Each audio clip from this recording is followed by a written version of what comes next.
This story is titled, My Fiancée Asked for a Break to Date Her Ex, saying she'd come back if it didn't work, so I made sure she came back to nothing. Hey folks, after lurking around here for what feels like forever, I figured it's time to share what's been going on with me lately. Alright, so here's the deal. My name's Liam, I'm 30, and up until recently, I thought I was marrying the love of my life, Tessa. We'd been together for 4 years, and for most of that time, I was sure we were solid.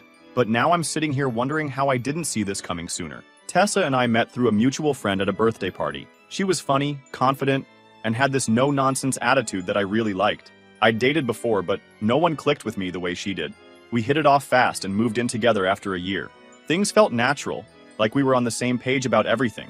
Careers, marriage, starting a family someday. She was freelancing as a graphic designer, and I worked in marketing, so our schedules kind of synced up. Life wasn't flashy, but it was good. We'd been talking about getting married for a while, but it wasn't until last year that I popped the question. It wasn't anything fancy, just a quiet dinner at home, just the two of us. Tessa seemed thrilled. She cried, hugged me, and said yes. That night, we started planning the future. A fall wedding, a small guest list, and this cozy little venue by the lake. It felt like everything was falling into place. Or so I thought. The first red flags weren't huge, obvious things. They were small, sneaky little cracks that I shrugged off because I didn't want to overthink. For example, Tessa's excitement about the wedding planning started fading after a few months. At first, she was all in, sending me Pinterest boards, scrolling through wedding dresses, and asking me about the little details, like if I preferred tulips or roses for the centerpieces. But then it just stopped. I'd ask her stuff like, "Hey, have you decided on your bridesmaids yet?" And she'd brush it off. "Not yet. I'm still thinking about it," she'd say, over and over again. The same with her dress, the cake, even the music. Every decision we'd been so excited about just became this thing she wanted to delay. "There's still time," she'd tell me. It was like the wedding was an afterthought. At the time, I told myself it was just stress. Wedding planning can be overwhelming, right? Plus, Tessa had a lot going on with her work. I figured she'd snap out of it eventually. What I didn't realize was that her lack of enthusiasm wasn't about the wedding. It was about us. The real slap in the face came one night when we were hanging out with some friends. Someone brought that stupid TikTok game. We listen, but we don't judge. You've probably seen it. It's that game where you answer personal questions, and everyone's supposed to keep a straight face and not judge, although everyone judges. Anyway, everything was going fine until someone asked, "If you could relive one relationship, which one would it be?" Without even thinking, Tessa said, "Oh, probably Dylan." Just like that. Dylan, her college ex, the one who cheated on her. The second she said it, the room got awkwardly quiet. She laughed nervously and tried to backtrack, saying, "I mean, not like I'd actually want to. It's just, a big part of my past." I wanted to call her out right there, but we were with friends, so I let it slide. Later, when we were alone, I asked her about it. "What was that about Dylan? Why would you say you'd relive that relationship?" She just shrugged it off like it was no big deal. "It was a stupid game, Liam.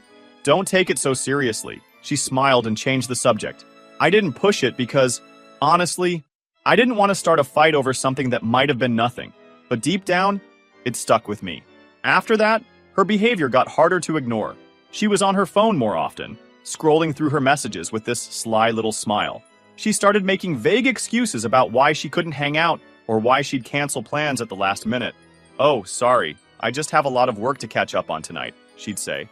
Or, "I promised my mom I'd visit this weekend." The excuses weren't exactly suspicious, but they were piling up. It felt like I was suddenly less of a priority. Then came the Friday night that changed everything. I got home early from work, excited to spend the evening with Tessa. I was thinking we could order in and binge watch something, just a low-key night. When I walked in, though, the vibe was off. She was sitting on the couch with her laptop, but she wasn't working. She was just sitting there, staring at the screen, completely zoned out. "Hey, I'm home," I said, trying to break the tension. "You're early," she replied, like that was a bad thing. I brushed it off and went to the kitchen to start making dinner. But the silence in the house was suffocating. Usually she'd be asking me how my day was or telling me about hers, but tonight, nothing. Finally, I turned around and asked, "Everything okay?" She closed her laptop and looked at me. "Actually, there's something I need to talk to you about." And just like that, my stomach dropped. You know that feeling when you know something bad's about to happen, but you can't stop it? That was me, standing there like an idiot with a spatula in my hand. I walked over and sat across from her. "All right," I said. "What's going on?" She hesitated, like she was trying to find the right words. Then she just came out with it. I've been thinking about us and about Dylan. I swear, I almost laughed. Dylan, are you serious? What about him? She bit her lip and avoided my eyes. I think I need some time to figure things out. I want to take a break to see if there's still something there with him. I couldn't believe what I was hearing. You want to take a break so you can date your ex? Are you out of your mind, Tessa? We're engaged. It's not like that, she said quickly, like she thought she could smooth this over. I need to know if I'm making the right choice with you. And if it doesn't work out, I promise I'll come back. That's when I realized just how deep her audacity ran. She thought I'd sit around and wait for her to figure out if I was good enough. At that moment, something inside me shifted.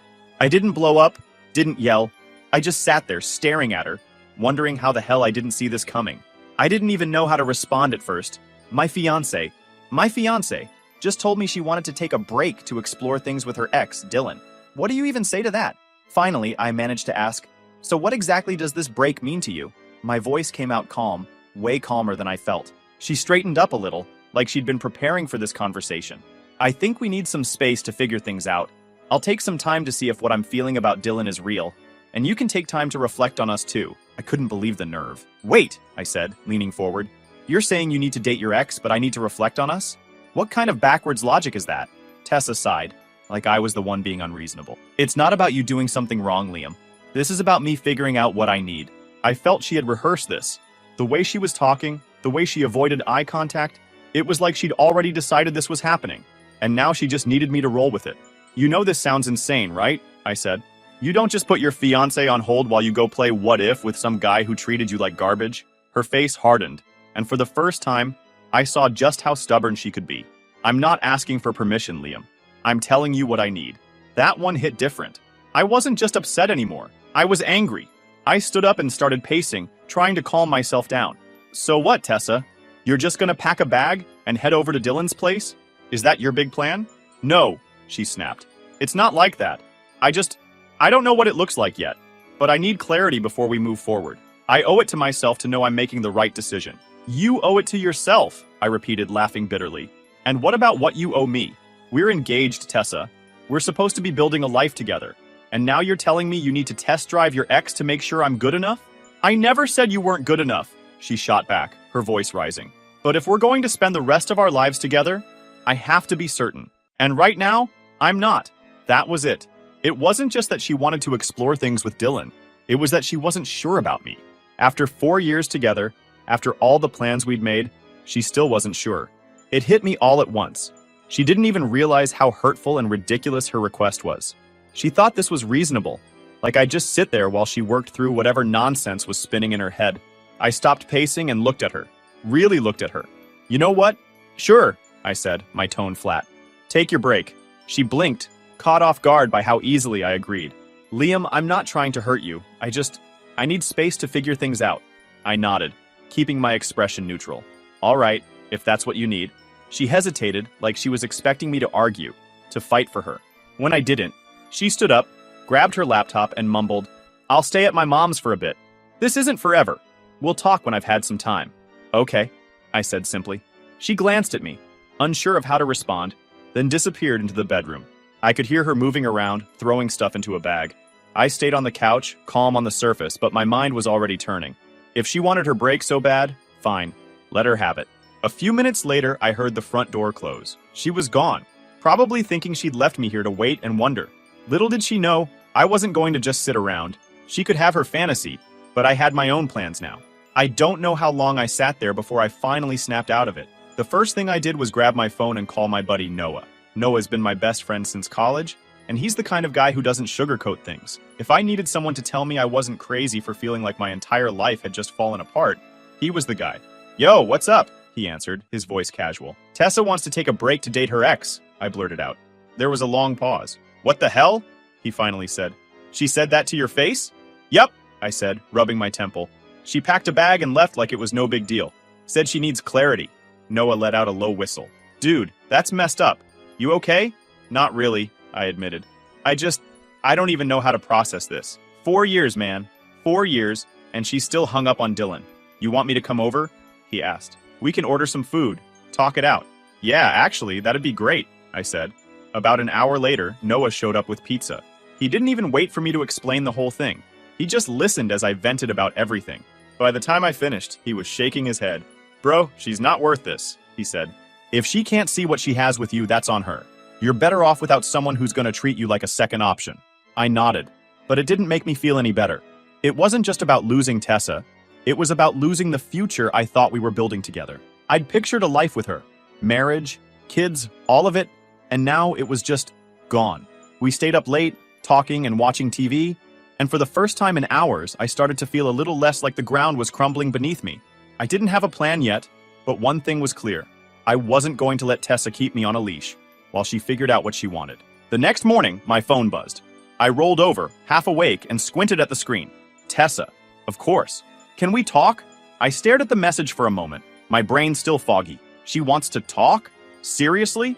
After everything she laid out, now she wants to play the concerned fiancé? I thought she might have realized how stupid she sounded yesterday. I dragged myself to the kitchen to make coffee.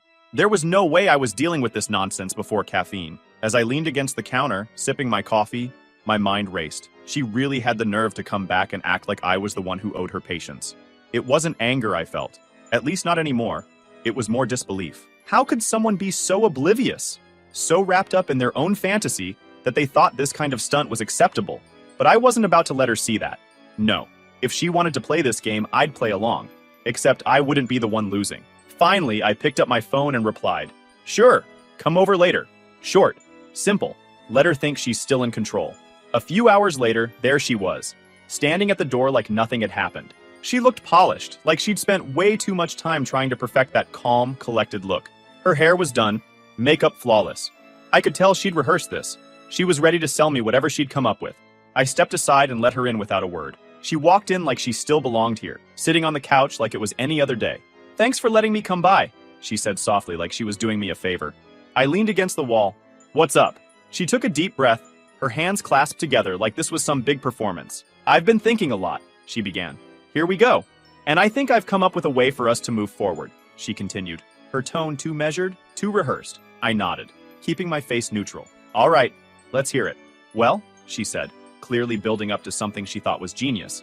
"I think the best thing for us right now is to put the wedding plans on hold, just temporarily, while I take the time I need to get clarity on everything. That way, we don't lose the progress we've made, and we can pick things back up once I'm sure about us." I stared at her, waiting for the twist. She wasn't joking. She actually thought this was reasonable. "That's your big plan?" I asked, raising an eyebrow. "Yes," she said, nodding like she'd just solved a world crisis. "It's practical, Liam. We've put so much time, effort, and money into this relationship. I don't want to throw it all away over something that might not even matter in the long run. Something that might not even matter." That phrase kept bouncing around in my head. She was talking about us, our relationship, like it was some investment portfolio she didn't want to write off. I felt a laugh bubble up, but I held it back. "Not yet. Let her keep going." "You're okay with this, right?" she asked, tilting her head slightly, like she was genuinely confused why I hadn't reacted yet. "Sure," I said, shrugging. Her eyes flicked to mine, like she didn't quite believe I'd agreed so easily. "Wait, you're okay with it?" "Yeah," I said, keeping my tone even. "If that's what you need, go for it." She blinked, clearly thrown off. She'd probably expected me to argue, to fight, maybe even beg her to stay. Instead, I gave her nothing. "I just don't want you to think this means I don't care," she added quickly, trying to fill the silence. "I just need some space to figure out what I really want. It's not forever." "Got it," I said, nodding. For a moment, she just stared at me, trying to read my face. But I wasn't giving her anything. Let her stew in her own awkwardness. She stood up, smoothing her hands over her jeans. "I'll stay at my mom's for a bit," she said. "It's not forever. We'll talk once I've had some time." "All right," I said, keeping my voice neutral. She hesitated, like she wanted to say something more. But then she just grabbed her bag and headed for the door. "Thanks for understanding," she said, pausing before stepping out. I just nodded again, keeping my face blank. After she left, I stood there for a moment, wondering how I couldn't see her as a wife anymore. She was gone, figuring out her ex, and she actually thought I was sitting here, waiting for her to figure out if I was good enough to fit into her perfect little fantasy life. But she didn't get it. This wasn't her decision anymore. I walked over to the window and watched her car pull out of the driveway. She was probably feeling relieved, thinking she'd bought herself some time to figure things out with Dylan. Let her think that. The truth was, I'd already made my decision. I wasn't going to argue, wasn't going to fight for someone who thought it was okay to keep me on the back burner while she explored her doubts. She could have her break. She could have Dylan. I was done playing along. The funny thing is, I didn't even feel angry anymore. I felt free. It was like a switch had flipped in my head. All this time I'd been worried about what she wanted, what she needed, how I could fix things. But now it was about me. I sat down on the couch.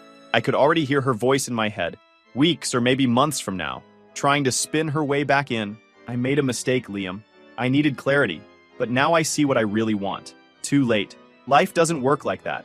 I had no intention of sitting here, pining for her to come back. This wasn't about playing games or getting even. It was about moving forward. She'd made her choice, and so had I. I spent the next week setting things in motion. This wasn't about revenge. It was about clearing out every trace of her and taking back control. I started with the wedding plans. I grabbed my laptop and canceled everything. The venue, the photographer, the caterer. It all had to go. Some deposits were non-refundable, but who cares? It wasn't about the money. It was about closing this chapter for good. As I clicked through the emails, I couldn't help but smirk. She probably thought I was sitting at home, heartbroken, crying, waiting for her to know I'm better than her ex and come crawling back. She had no clue I was wiping her out of my life one email at a time. Then, the house. Funny thing, Tessa always acted like it was our home. She picked the paint colors, nagged me about throw pillows, and even insisted on those god-awful curtains in the living room. But here's what she never seemed to grasp. The house was mine. My name on the deed, my money in the mortgage. I called my buddy Noah, who hooked me up with a real estate agent. Within days, I had the paperwork ready to list it. My plan was simple. Sell the house, move on, and leave Tessa with absolutely nothing to come back to. She wanted space to figure out her life. She could do that from scratch. One part was almost too satisfying. Tessa had left all her stuff behind when she walked out. Clothes, books, and those ridiculous live, laugh, love signs she insisted on putting everywhere. I boxed it all up and drove it to her mom's place. No heads up, no texts. I just left it on the porch with a note. Here's your stuff. Good luck with Dylan. Was it petty? Maybe. Did I care? Not one bit. Then I sat there and waited. As expected, a week later, my phone buzzed. It was her. Can we talk? I think we need to clear the air. I laughed out loud. She must have realized her little fantasy with Dylan wasn't all it was cracked up to be. I couldn't resist seeing how this would play out. Sure, I replied. Come by tomorrow. The next day, she showed up, and the look on her face was priceless. She stepped inside and froze, her eyes darting around the bare walls, the empty shelves, the moving boxes stacked in the corner. What's going on here? She asked, her voice trembling. I'm selling the house, I said casually as if I'm talking to a neighbor, leaning against the counter. Her jaw dropped. You're what? Selling our house? It's not our house, Tessa, I said, letting that sink in. It's mine, and I don't need this much space anymore. She stared at me like I'd slapped her. Why didn't you tell me? Why would I? You left, remember? I said, keeping my tone calm. Her face went pale. Wait, so you've been planning this? You're just moving on? I shrugged. What else was I supposed to do? Sit around and wait for you to come back? She shook her head, her voice rising. Liam, no. That's not what I meant when I said I needed time. I didn't think you'd... Didn't think I'd what? Take you seriously? I interrupted. You said you needed space to figure out if you wanted me or Dylan. So I gave it to you. She took a step closer, her voice trembling. But I didn't mean it like this. I thought you understood. I wasn't ending things. I just needed clarity. I laughed, shaking my head. Clarity? Tessa, you didn't want clarity. You wanted a safety net. You thought you could run off, test the waters with Dylan, and then waltz back here like nothing happened. Sorry, but that's not how it works. Her composure completely cracked. Liam, please, I made a mistake. Dylan, he's not what I thought. He hasn't changed. I was stupid. I see that now. Please, don't do this. Don't throw us away. I crossed my arms, meeting her tear-filled eyes with a steady gaze. You're right about one thing, Tessa. You were stupid, but not just for running back to Dylan. You were stupid for thinking I'd let you treat me like a backup plan. She grabbed my arm, her voice desperate. I wasn't. I swear. I panicked. I was scared. But I know now that it's you. It's always been you. Please, we can fix this. We can still get married. I yanked my arm away, shaking my head. No, we can't. You made your choice, Tessa. You chose doubt. You chose Dylan. And now, I'm choosing me. Her face crumpled, and she started sobbing. Liam, please. I'll do anything to fix this. It's too late, I said firmly. You broke this. You don't get to come back and pretend it never happened. She stood there, shaking, tears streaming down her face. Finally, realizing there was nothing left to say, she turned and walked out the door. And with that, Tessa was out of my life, or so I thought. I sold the house, moved into my new apartment, and started putting everything about her behind me. I wasn't bitter. I just didn't have the energy to keep dragging her baggage along. I thought I'd handled it cleanly, that we'd moved on separately. But Tessa? She wasn't done, and when she made her move, it wasn't head on. The first sign something was off came in a phone call from my mom. I'd barely said hello before she launched into it. Liam, why am I hearing from Aunt Sharon that the wedding is canceled? Is this true? I froze, the words catching me off guard. The only people who knew the wedding was off were me and Tessa. I hadn't even told my family yet because, frankly, I didn't want to deal with their reaction. But now the news was out. Where did Aunt Sharon hear that? I asked cautious, already suspecting the answer. From Tessa's mom. She's been telling everyone that you called off the wedding. Apparently Tessa is heartbroken, and you're being unreasonable. I nearly dropped the phone. Heartbroken. Unreasonable. The audacity of her spinning this like I was the bad guy was almost impressive. She had been the one to walk away, the one who wanted to figure things out with her cheating ex. And now she was painting me as the villain? Mom, that's not what happened, I said, trying to keep my voice calm. Tessa and I aren't together anymore. She made her choice and I moved on. Well, you need to do some damage control, she said, her tone sharp. Half the family is talking about this, and they all think you blindsided her. Damage control. That's what it came to now. Not only had Tessa managed to worm her way into my family's conversations, but she'd turned the entire thing into a pity party for herself. I should have let it go. I should have chalked it up to her being petty and left it at that. But when I got a call later that same day from my boss, I realized this wasn't just a family issue anymore. Hey Liam, I wanted to check in, my boss said cautiously. Is everything okay? I heard from a friend of mine. Apparently your ex is going through a tough time, and she mentioned your name. My ex mentioned my name? At work? She didn't give any details, but you know how these things spread. Just making sure it's not going to cause distractions here. I clenched my jaw, the pieces falling into place. Tessa hadn't just been telling her side of the story to family, she was dragging my name into her personal sob story with anyone who would listen. I thanked my boss for letting me know and hung up. My blood was boiling.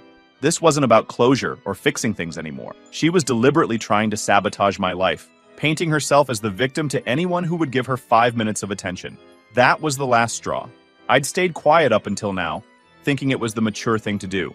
But if she wanted to play games, I wasn't going to sit back and let her rewrite the narrative. The next day, I sent a group message to both of our families, keeping it short and to the point. Hi everyone, I wanted to address something. Tessa and I are no longer engaged, and it was a mutual decision after a lot of difficult conversation. I'd appreciate it if we could all respect each other's privacy and move forward without assigning blame. Thank you. It wasn't dramatic, but it was enough to cut off her nonsense before it spread further. Then I blocked her on everything. Phone, social media, email. She didn't deserve access to my life anymore. Not after how she'd tried to twist things. The fallout wasn't easy. My mom wasn't thrilled about me handling it so bluntly, and a couple of relatives still whispered about how I could throw away such a good thing. But I knew the truth, and that was enough. All what my ex-fiancée did was show me how little she respected me or the relationship we'd had. If anything, she made me even more grateful that I'd cut her out for good. So here I was, finally drawing the line. Blocking her was like flipping a switch, cutting the power to the drama machine she'd been running for weeks.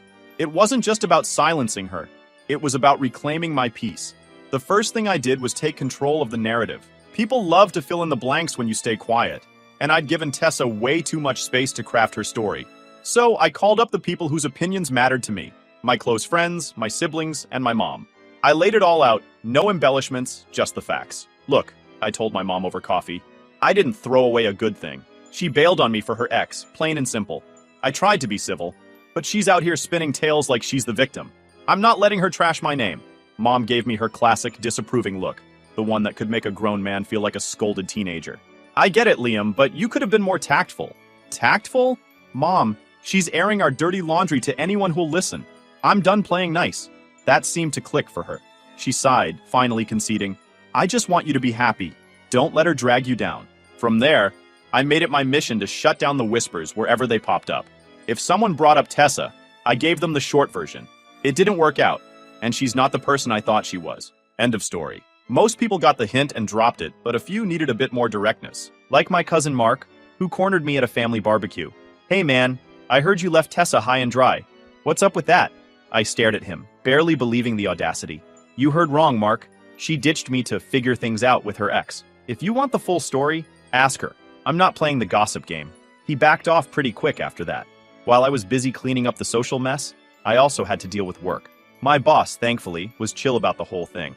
I explained the situation in private, emphasizing that it wouldn't affect my performance. He nodded and said, "I figured there was more to it. Just keep your head down, and don't let it get to you." But Tessa wasn't done trying to stir the pot. A week later, I got an email from a mutual friend of ours, Sarah. She wasn't taking sides, but she felt the need to share something. "Hey Liam, I thought you should know Tessa's been posting stuff online. Nothing outright nasty, but it's obvious she's talking about you. Just wanted to give you a heads up." I thanked Sarah and checked it out. Sure enough, Tessa had been posting vague, passive-aggressive quotes about betrayal and heartbreak. Stuff like, "Some people will throw away diamonds to chase stones," real subtle. At first, I was tempted to respond, to call her out for the nonsense, but then I stopped myself. Why stoop to her level? She wanted a reaction, and I wasn't giving her one.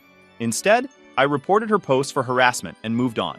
That was the real turning point for me, realizing I didn't owe her or anyone an explanation anymore. My life wasn't a public forum for her to dissect and manipulate. If she wanted to live in the past, that was her problem, not mine. One night, sitting with my buddy Jake, he said something that really stuck with me. "Man, you dodged a bullet. Imagine if all this came out after you were married. You're better off, trust me." He was right. As painful as it had been, breaking things off with Tessa before we tied the knot was the best thing that could have happened. It wasn't just about avoiding the drama. Being with her had blinded me to what I really wanted in a partner. Someone who had my back, not someone who'd turn on me the second things got tough. By the time a few months had passed, Tessa's antics started to fade into the background. People moved on, and so did I. The family stopped bringing her up, the whispers at work died down, and her online posts eventually dried up. It was like she finally realized she couldn't keep milking the situation for sympathy. I'd like to say I forgave her, but honestly, I didn't. And that's okay. Not every wrong has to be forgiven to be left behind. I don't hate her. I just don't care anymore. The real closure came when I realized I wasn't waiting for her to apologize or for people to see my side. I was living my life for me, not for anyone else's validation. So I guess all I want to say is that sometimes the hardest decisions are the ones that save you. Cutting ties with Tessa wasn't easy, but it was necessary.